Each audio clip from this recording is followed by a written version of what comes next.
Today we are over in Palisades Park and I'm with my wife Lizzie here, as you can everyone. see.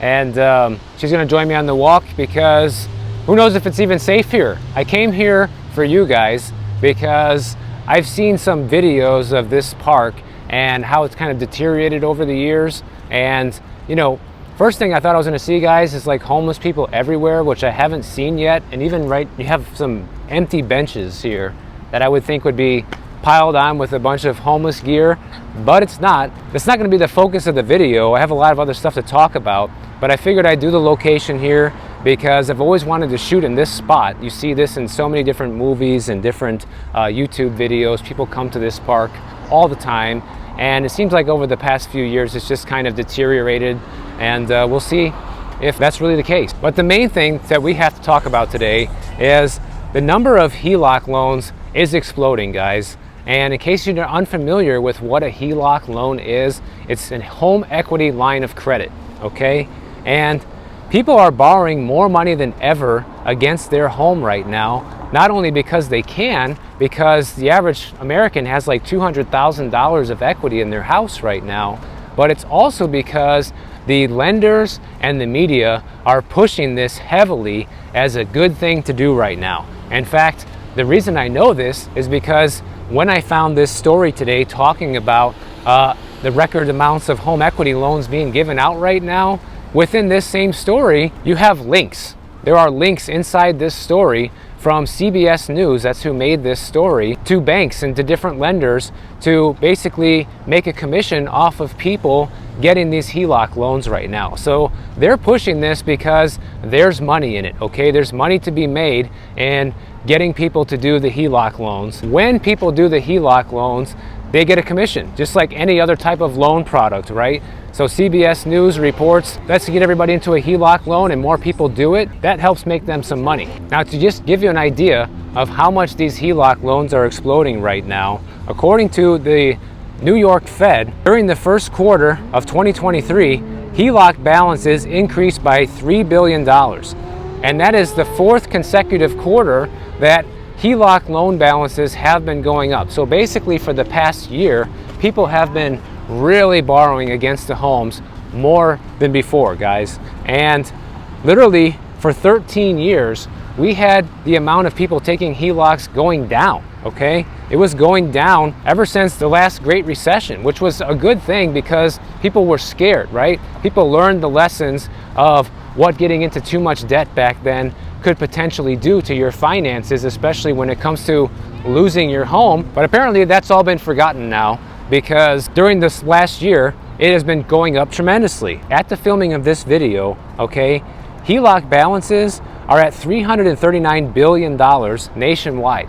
So that's how much outstanding debt is pegged against the average US homeowner right now. CBS News is claiming that the reason for this is people are gathering that extra money out of their home to improve their home and make major repairs and renovations and all of this, because since they can't afford to move and sell at these current prices and interest rates, might as well improve the property that you already have, which on the surface makes sense, but we know that in practice this is not what everybody does. Now, supposedly some of the other reasons they're telling people that this is a good idea is because there's tax benefits to getting a HELOC if you use the HELOC money to make certain improvements to your home that the government will let you then deduct the interest that you're spending on your HELOC loan because you made renovations to the house. But you know, one thing that's not mentioned in this article, the fact that HELOC loans are adjustable rate loans, guys.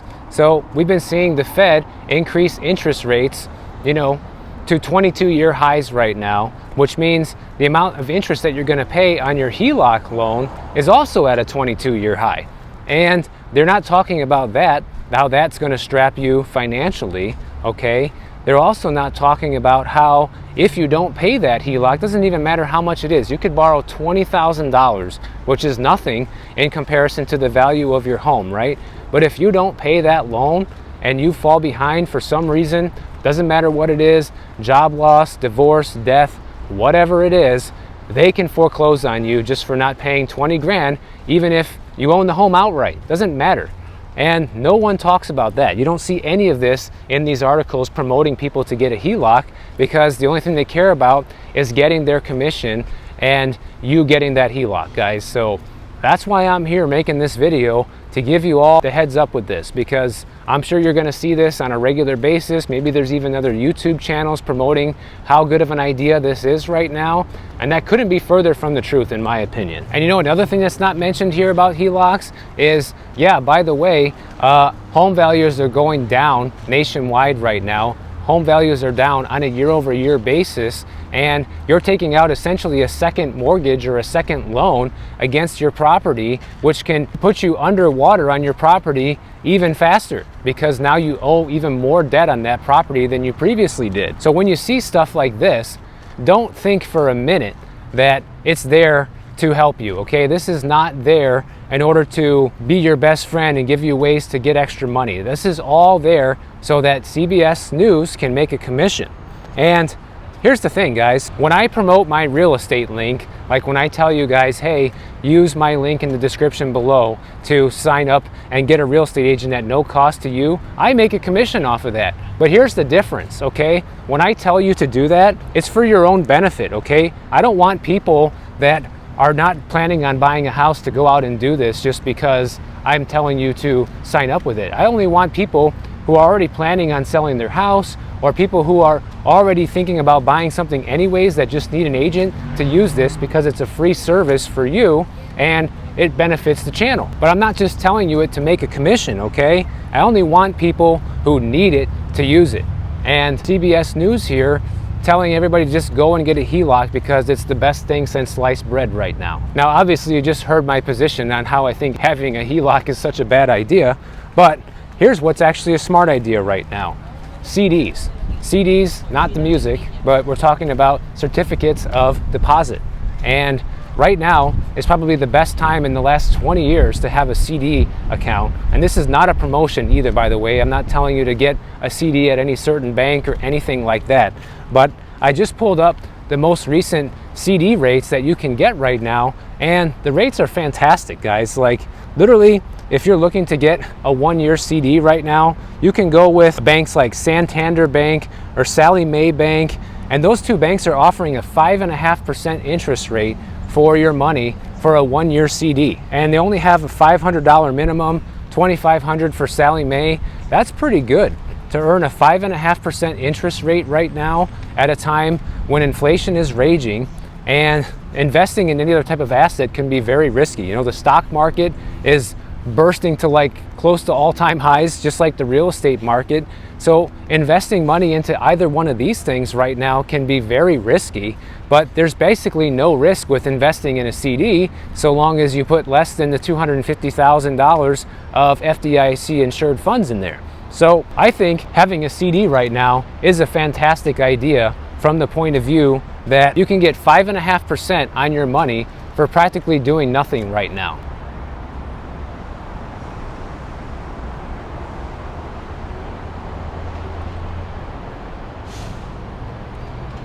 You know, there's also T-bills. People are investing in T-bills. You get close to that same amount of rate right now for investing in treasuries. And, you know, there's the good thing about these investments right now, guys, is there's no risk. And you can just park your cash there. It's very liquid. You can take your money out of the CD if you need to. The T-bills, it's trapped in there for the time being. You can't take it out early. But with a CD, if you're willing to pay the penalty, like for whatever crazy reason you need that money, you can get it back. You'll be forfeiting most of the interest that you would have earned, and maybe even come out with a little bit of less money if you pull the money out too early. And that's really the only risk involved with doing something like this. So it's a really good thing to have, I think, if you have a lot of extra cash that you want to park in the bank. Because think about it, if you got 100 grand sitting around right now that you want to use towards a house payment, you can make $5,500 right now within the next year for just sticking the money in an account. So that is an excellent return for doing nothing. Now, so far I have to say that my impressions of this park are not nearly as bad as what I've seen on TV so far. You know, you see all these videos of homeless people everywhere and all of this, and I've seen a couple of them in here, which you've probably seen in the video, guys, but it hasn't been what you see on TV. And by the way, people that keep asking me to go to Skid Row and Compton and all this, I'm not going to do it. But, you know, thanks for trying. So yeah, I mean, you get some of this around here, but it's not as bad as you would think it would be. But obviously, you know, the problem is really bad in certain areas. And, you know, LA has like 70,000 homeless people, which is kind of crazy. I don't know where they all stay, like where they're all concentrated, but you don't see a ton of them in this park like you would think. Now, you guys really seem to enjoy my video from a couple days ago about the housing market predictions, which are just kind of funny at this point. You know, you see Realtor.com completely reversing course, pulling a 180, saying, oh yeah, home prices are going to go up 6% earlier this year, and now they're saying it's going to go down by 0.5% instead. So these guys were way off the mark. And now you have Morgan Stanley that's coming out with their home price prediction into 2024. They are thinking so far that home prices are going to remain relatively flat throughout the rest of this year and then drop by 2% into 2024. Now, one thing I obviously agree on with all these real estate companies now that are predicting prices to go down is I too believe home prices will go down, as they already are down. The big question is always by how much, guys. And I think this is something that we have to stop focusing on in general. Like, so many people want to know, oh, when's going to be the best time to buy a house? Oh, when are prices going to go down the most? You know, when's going to be the bottom of the market?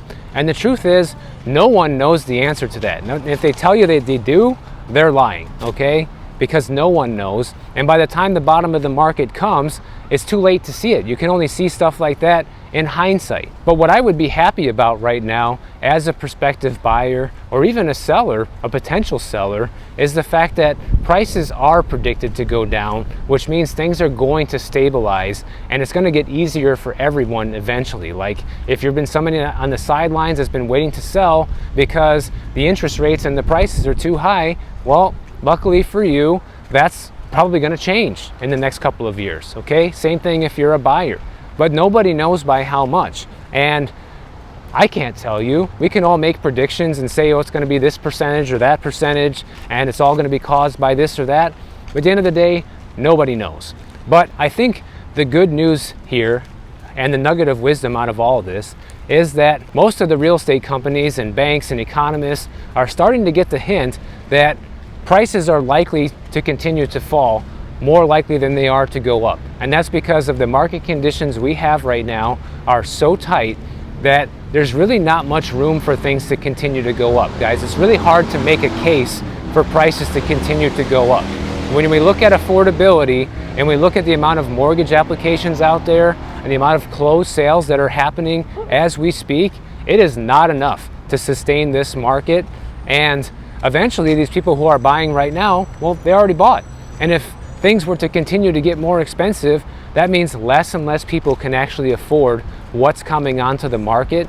And that's why I just think the case for prices to go up forever is just not there, because the buyers aren't there. They literally aren't there. If they were, we would be seeing transactions at the same level that we saw during the run-up of the housing market. We'll be seeing transactions closing at 2021 and 2022 levels, but we're not seeing that. Yeah, you see, they got a few stragglers here and there so far, but nothing crazy, which I guess is a good thing, you know? I was hoping it wasn't going to be apocalyptic scenes around here, because it might be kind of dangerous to walk through here.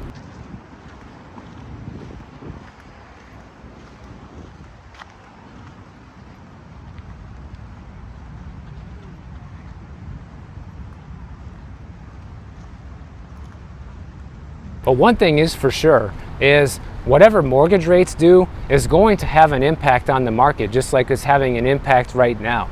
And yeah, eventually, guys, mortgage rates are going to go down, but I don't think it's going to go down to the rate that people want to see. When you're looking at an average of 7.3, 7.5% interest rate right now, that's not good.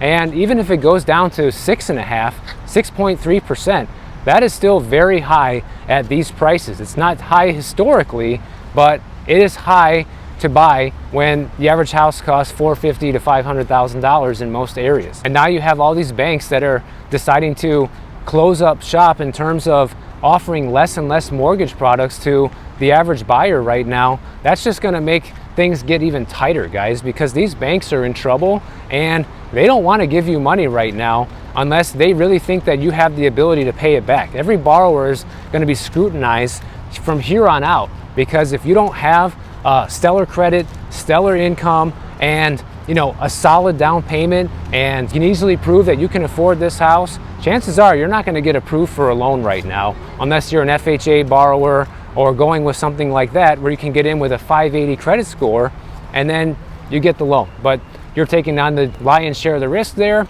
because you're putting down only 3.5% and most likely end up underwater on that property in the near future. And apparently I'm not the only one that feels this way right now, because Fannie Mae's most recent home buyer survey recently came out, and in July, 82% of all people were asked about buying a house say it's not a good time to buy a house right now, guys. So that is significant. That's almost everybody, okay? You're talking literally only 18% of people right now think it is a good time to buy. That should tell you the state of affairs at the moment. And which is even funnier about it, so only 64% of people say it's a good time to sell the house. So more than half of people think it's a good time to sell, but still not at the levels of the people who think it's not a good time to buy. And I think that is largely due to where interest rates and prices are. Everybody thinks, oh, it's so great to be a seller right now. You can cash out and walk away with all this money. But yeah, where are you going to go, right? This works out for people that are looking to downsize significantly or moving to a cheaper area in the country or their state. But it is not a good thing for most sellers who want to be move-up sellers, which is usually the majority of the sellers out there. Most people, they want to sell the $500,000 house and buy the $750,000 house. They don't want to sell the $500,000 house and move into a $250,000 house. Now, some people might do that who are trying to be frugal financially and save money, or they're retiring and they just want to have a low nut to crack every month. That makes sense, but it's not what most people typically do. Now, some people will say, well, if 82% of the people say it's a bad time to buy, then that must mean it actually is a good time to buy, because you can be contrarian about it and say, if everybody else is saying it's a bad idea, then it's probably a good idea. And there might be some merit to that. However, I don't think so. And obviously you guys know all the reasons I don't think so. To me, guys, it really just all comes down to affordability right now. When you see the fact that to buy a house and the cost to carry a mortgage right now is literally double what it was just a couple of years ago, that's unsustainable. And I don't think you need to look at any other thing other than that to decide that it's not a good time to buy a house. Sure, you can look at the market trends and say, well, maybe prices are going to go down and that's why it's not a good time to buy, or you're just unsure of this or that. But realistically, affordability. If you can't afford the house, then there's no way you should be buying it.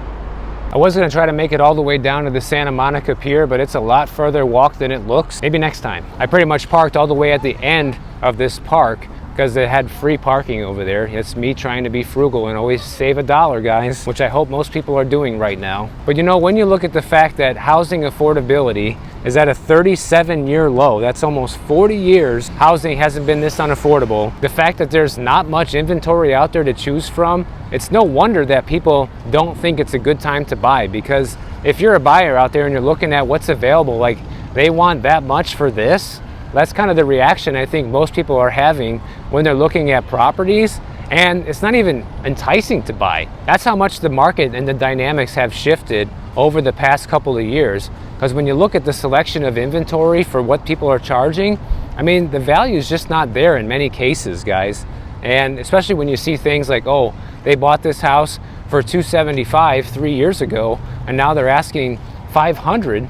That's insane. Who wants to be the sucker holding the bag with that? I know I certainly don't, but that's the kind of decision that prospective home buyers are facing today. So it's not an easy time to be a buyer and decide like, this is the best decision for me to make at the moment in my life. And the funniest thing about this survey data here is that Americans remain pessimistic about the U.S. housing market despite a barrage of positive economic news stories over the past few months, like growth beating forecasters' expectations, inflation cooling towards the Fed's 2% target, and unemployment holding steady at under 4%.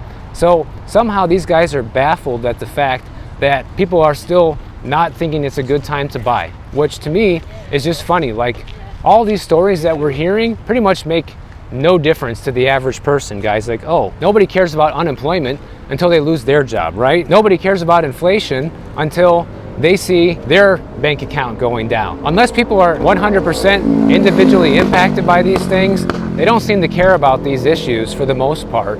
And also, I think most people are wisening up to the fact that all these stories that we're getting from the media are mostly fake. You know, they're telling us these jobs numbers that come out every single month, and then they get revised down, okay?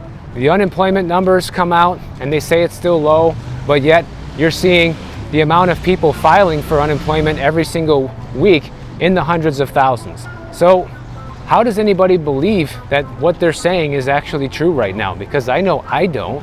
I don't believe the inflation numbers. Do you think your life only costs 3% more this year than it did a year ago? I doubt it. I think it's far higher than that. And that's the issue with all these stories. People hear it, they don't believe it, and they wonder why everyone's still pessimistic about the housing market. Shocker, right? I, for one, don't think you're going to see home buyer sentiment change until affordability changes dramatically. If you guys enjoyed this video, make sure you subscribe to the channel. And if you don't want to wait for my next one to come out, check out this video on the screen right over here, and I'll see you in the next one.